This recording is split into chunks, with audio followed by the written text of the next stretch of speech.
President Clinton is back at the White House tonight after a day-long summit in Mexico. The focus was on drugs, but the real buzz was about Hillary Clinton and the New York Senate race. Amid meeting with the president of Mexico, Mr. Clinton spoke for the first time about calls for his wife to run for the Senate, and he offered his unwavering support for the idea.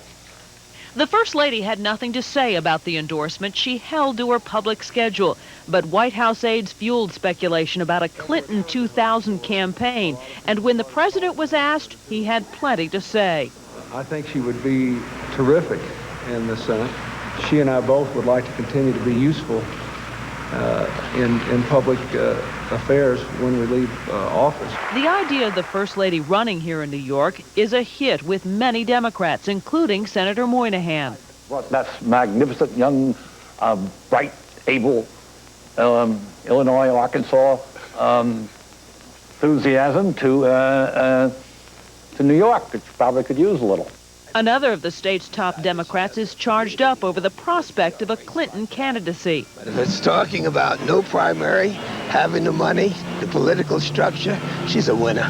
Republican and conservative party leaders say the list of Republican challengers has to include Rudy Giuliani and defeated Senator Alphonse D'Amato as the GOP's possible comeback kid. There's also talk of bids by Westchester County District Attorney Jeanine Pirro and Long Island Congressman Rick Lazio. And Mrs. Clinton could finally tip her hand when she visits New York City early next month. We'll see. And there's word tonight that John Erlichman is dead. You probably will remember that he was a central figure in the Watergate scandal. Erlichman was President Nixon's domestic affairs advisor, and after resigning from his job, he served 18 months for his role in the Watergate burglary. Erlichman suffered from diabetes. He was 73. Tonight, pilots at American Airlines are flying high again. After crippling the airline with a nationwide sickout that lasted 10 days, most American pilots returned to work today. A judge had threatened to fine the pilots' union millions of dollars if they did not stop their job action. The pilots' union and American have now resumed negotiations, trying to settle a pay and seniority dispute. And still ahead on Eyewitness News, unraveling the medical miracle of umbilical cords, how one birth could save other lives. And later, an incredible step forward for a former football player who's done what doctors told him he'd never do. Scott Clark has details in sports as Eyewitness News continues in just a moment. Stay with us. The birth of one child is also giving the gift of life to others. It's the blood from the umbilical cord and placenta, and storing it in case of a health emergency is becoming a very big business. Lucy Yang joins us now with this special report, a special connection. Lucy. That's right, Bill, Diana. We put pennies away for a rainy day, so why not your baby's blood in case of a future need? The technology is here to save the blood from the birthing process and use it to treat cancer. For some families and their newborn, it is creating a very special connection.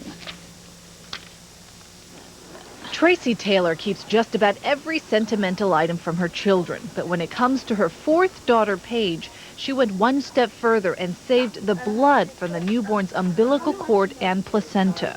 There's so much happening in the world of genetics and research and everything that, why shouldn't you take advantage of a technology that is just starting to be made available to you? It's called cord blood. What has always been discarded after birth is now being preserved by a growing number of parents who consider it a kind of investment. This as researchers find a growing number of uses for the blood, which is rich in blood-generating stem cells. For example, instead of bone marrow transplants, which require a perfect match and a painful procedure to extract the bone marrow from the donor, doctors have found they can use cord blood instead, and the match does not have to be as exact. Consider 8-year-old Wade Bodian from Bristol, Connecticut, diagnosed at 2 with leukemia. When his sister was born, the family decided to save Jamie's cord blood, and without a moment's hesitation, they gave Wade her stem cells. It's a simple procedure, and it can save so many lives. And we're proof. With all the research and breakthroughs involving cord blood, it should come as no surprise that a whole new cottage industry has been born. Private blood banks willing to harvest and freeze your baby's stem cells for a price. Pediatrician Julio Guerra and a group of other physicians have formed one such facility called Life Bank in New Jersey, where for $1,500 they will cultivate the cord blood right after birth. Then for another $95 a year, they will freeze the stem cells in liquid nitrogen. We know at least up to this point, at 15 years out, that the stem cells are still viable. However, it is not far-fetched to even think that these cells can last for a life. The New York Blood Center runs a public blood bank here in New York City, matching donated cord blood with transplant needs across the globe. While Dr. Clad Stevens believes in the beauty of cord blood, she worries that private banks are taking advantage of parents' fears and wallets. The frequency of childhood leukemia, for example, is 1 in 10,000 in the first 10 years of life. And most children, 90% now, are cured with conventional therapy. So the chance that that cord blood would ever be used is pretty slim. According to Stevens, unless there is a clear reason to privately save the cord blood, as with the Beutel family, there is no need for most parents to take the extra step. However, the Rennicks, who have cancer running on both sides of the family, consider their decision to save Emily's cord blood a form of biological insurance. Like auto or home insurance, they hope they never need it, but are glad they have the stem cells in the bank. What's good about this also is that it can be used for other members of the immediate family. You know, it could potentially be a match for Zachary or for myself or my husband, and is a non-invasive procedure. Now, skeptics of private banks worry that ethical issues have not yet been fully resolved. For example, what if the parents divorce? Who gets the blood? And who owns the stem cells? Mother or baby? Diana, Phil. Lucy, thanks very much. Some important questions there. Thank you, Lucy. Warmer weather tomorrow. Actually, we're going to do this quick story. There's a new study that finds the fat substitute Olestra is not as bad for you as first reported. Researchers at the University of North Carolina say Olestra does not cause digestion problems, diarrhea, or cramping. When Olestra first hit the market, it was widely reported that those symptoms could perhaps occur. Now my turn. Weather is going to be warmer tomorrow. That's right. Sam's got the details. First, though, a look at the winning New York lottery numbers, New York and New Jersey. For those of you holding New Jersey tickets, your winning numbers now tonight's live drawing of Take 5. Good evening, I'm Dermot Henry. Welcome to Monday, February 15th, Take 5 drawing being observed by an auditor from KPMG. There were no first prize winners in Saturday night's lotto drawing. The lotto jackpot for Wednesday is now $17 million. Tonight's winning Take 5 numbers are 25, 9, 12, 37, and 14, making Monday, February 15th winning Take 5 results 25, 9, 12, 37, and 14. Thank you for joining us and have a good night. Sam just told me we got two good things happening tomorrow. After the bitter cold weekend, we go to 52 degrees again tomorrow, back into the 50s like we were last week, and there's a good amount of sunshine with that. I think there'll be some clouds as well. We'll time that out for you so you know what to expect. Shot from LaGuardia Airport looking toward the city, and looks like we've got President's Day still in red, white, and blue, and on Empire, and of course the Chrysler Building looking stunning as usual. Temperatures outside our doors, 42 degrees. Relative humidity at 35%. The barometer steady at this point. We move a small system in from the west starting tomorrow afternoon. You'll notice the clouds getting in the picture then. West winds at about 7 miles per hour. 47, the warmest number of the day today. 40 degrees would be normal or average this time of year. No rainfall collected today. We'll start that on probably Wednesday afternoon by the looks of it, though. 30 degrees in White Plains right now. 32 in Bridgeport. Find a Jersey number. Pick one. Newark looks at about 39 degrees. And as far as the clouds go, we're watching this moisture continue to train up the front line that's off to the west. Now, this is what's going to be up against the coastline by Wednesday afternoon, but starting tomorrow afternoon, you're going to notice the clouds getting in the picture. No problem with rain on Tuesday, no problem with rain on Tuesday night, and I really think it's going to take until Wednesday afternoon, Wednesday evening to get these scattered showers in. We've got another opportunity for some moisture on a system just coming in from the northwest, and that will time itself out to be Friday into Saturday right now.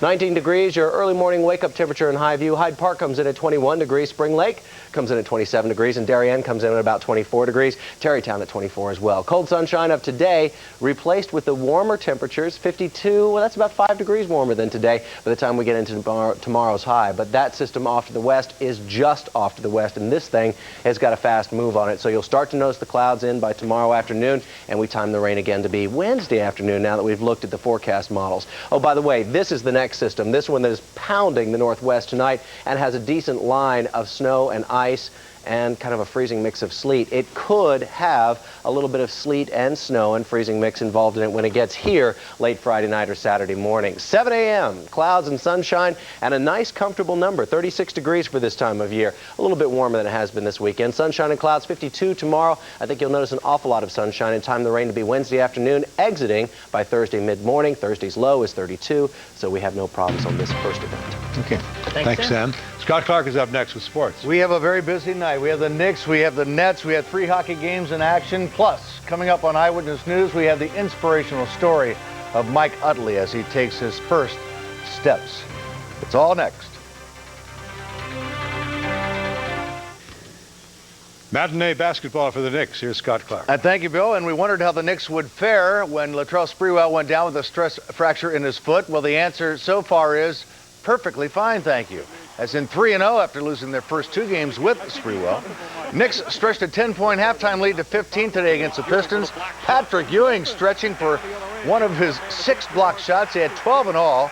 Patrick got his due at the other end. Grant Hill brought the Pistons back. Hill led all with 31 points. The Pistons got to within 2 as the Knicks missed 13 straight field goal tries. But down the stretch, they hit them. 5 straight. Allen Houston had 19. The Knicks do win it 78-69. In Miami tonight, watch Keith Van Horn on the drive in a head-on collision with Jamie Watson. Van Horn definitely getting the worst of it, but he came back to play. But these Nets just continue to get hammered. Alonzo Mourning had his way with them, 34 points, 17 rebounds. Knicks got blistered by the Heat, 95-72. Big East Hoops tonight, a special night at Alumni Hall, Seniors Night. When there's only one on the team, it's really special. Just ask Tyrone Grant. Then they played hoops against Providence, and it was one rush after another. Ronnie Artest cashes in. Sweet Louis Carnesecca approves, but this is even better. Reggie Jesse. Swing time to Albert Richardson. St. John's reaches the century mark for the first time ever in Big East play, 104-70. Hockey tonight now, a bunch of it. We begin in Nashville, and that's where Old Nash, their mascot, appeared headed for an early shower like the goalies. The great one led the Rangers out, set up Adam Graves here for a 1-0 lead, and that was just getting started. Before it was over, they pelted Nashville for 6 unanswered goals. John McClain shoots Mike Dunham full of holes. Rangers in a rout. Wayne Gretzky recorded 5 assists here off the net to Kevin Stevens. Rangers hold then 7-4. Let's go across the Hudson. The Devils, Randy McKay, caught up in the hangar with a face full of leather from Ty Domi of Toronto. Eat it every day. Game tied at 2. Jason Arnott one-timed it. Devils had the lead, but Gary Valk answered back for Toronto. It ended 3-3. And on the island today, puck for your thoughts. Ziggy Palffy scored 2 of them for the home team, but when Pablo Kubina fed Vincent Lecavalier in the third, Tampa Bay drew even. The final there, 3-3. Hey, the Yankees swept the ESPY Awards tonight at Radio City Music Hall. Manager Joe Torre, Manager of the Year. David Wells, Performer of the Year, Picture Perfect, remember. And the Yanks were the Team of the Year. By George. We have some sad news tonight. Al Testaverde, the father of Jets quarterback Vinny, has died after suffering a heart attack in Florida. He was 66. But finally, a story of inspiration. The subject is Mike Utley. Over 7 years ago, the Lions offensive lineman gave a thumbs up to his teammates after being paralyzed on the field of play. Today, he prepared to take his first public steps. Dominoes. Mike Utley never lost his sense of humor nor his drive to walk again. Today, he did just that. Good job. I will not let this injury change me. Not today. Not tomorrow, not ever. Mike Utley. I'm Scott Clark. That's it for sports. Thank you, Scott. Thanks, Scott. Still ahead on Eyewitness News, the beginning of something new in China. We'll have details when we come back. Don't go away.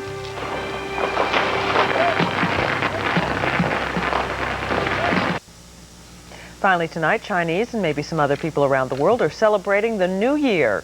Yes, indeed. In Beijing, revelers rang what is said to be the biggest bell in China. They welcomed in the year of the rabbit and said goodbye to the year of the tiger. And as the bell tolled in Beijing, fireworks lighted up the sky outside the city. Fireworks were banned within city limits in 1994 because of too many accidents, so now thousands of Chinese travel to the outskirts of Beijing to enjoy the New Year festivities. So to all of them, Happy New Year on this beginning of the year of the rabbit. And that does it for this edition of Eyewitness News. Thanks for watching. I'm Diana Williams. I'm Bill Beutel. Nightline is up next for Diana, Sam, Scott, the entire Eyewitness News team. Thank you for being with us. We're back tomorrow. Hope you are too. Till then, good luck. Be well. Have a good night. Good night.